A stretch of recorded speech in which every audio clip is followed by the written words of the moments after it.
All right, so what you've seen so far is a lot of hooking up equipment, and this is what I like to teach. I like to hook up equipment, and then students are now deciding where the equipment needs to go as far as light is concerned.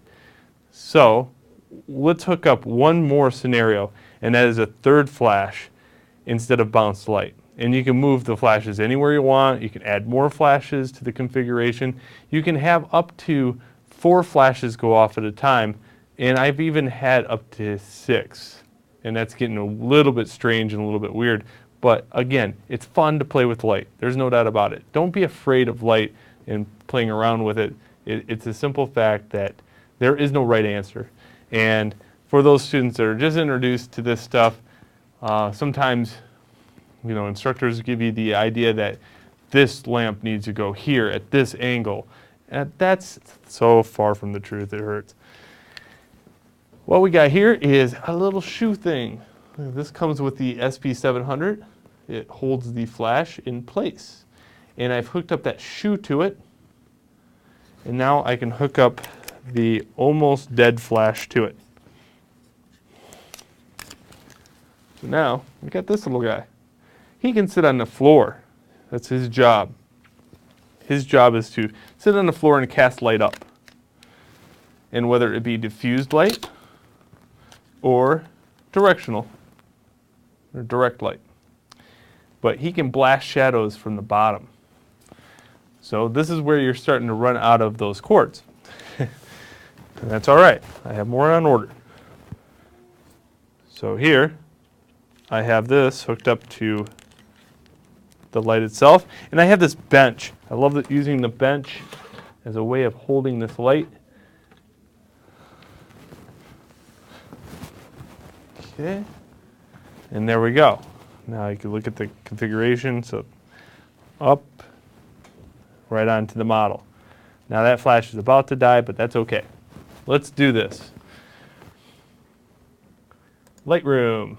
Let's see what this one looks like. Now that hooks up to that multiple board again, so it is all hooked up.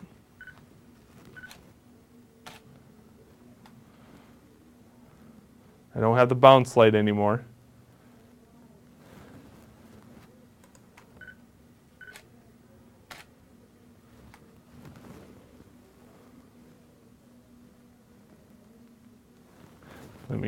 And make sure everything's working. What do? We test it. And how do we test it? We angle the camera at the flash. Okay? And then we take a picture.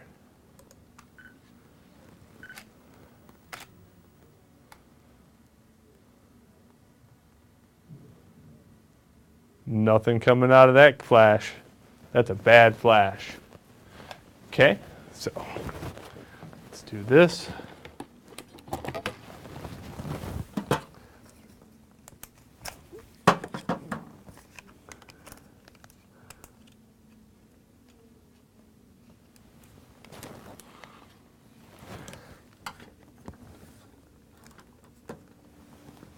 Okay, let's try that again. Let's take a picture of the flash.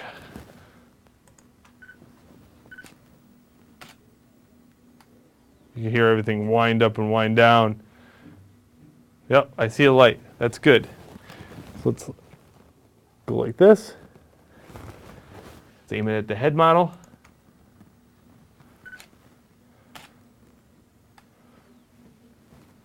And let's see what that does for the shadow. Wow, lots of light, tons of light. So we could turn that flash down probably. The shadow's definitely gone. I'll select that out and we'll put it at maybe 1/4 or 1/8 of the power.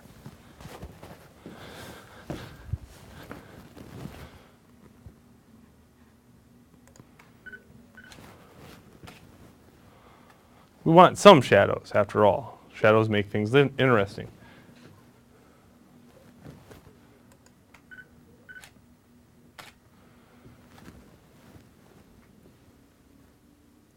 And this is what you do.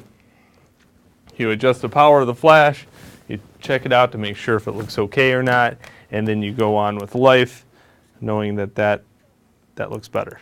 So Now I would say we'll look at a quarter.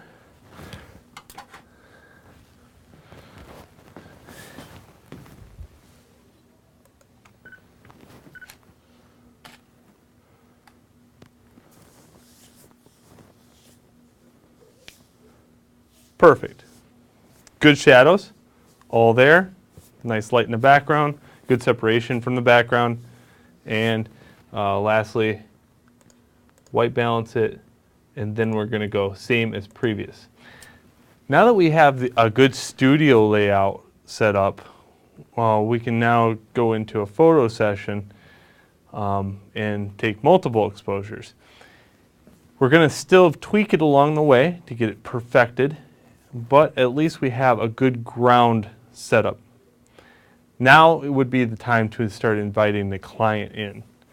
Beforehand, always use kind of like a dummy model. Don't ever set all this stuff up in front of the client. They just get confused and worried.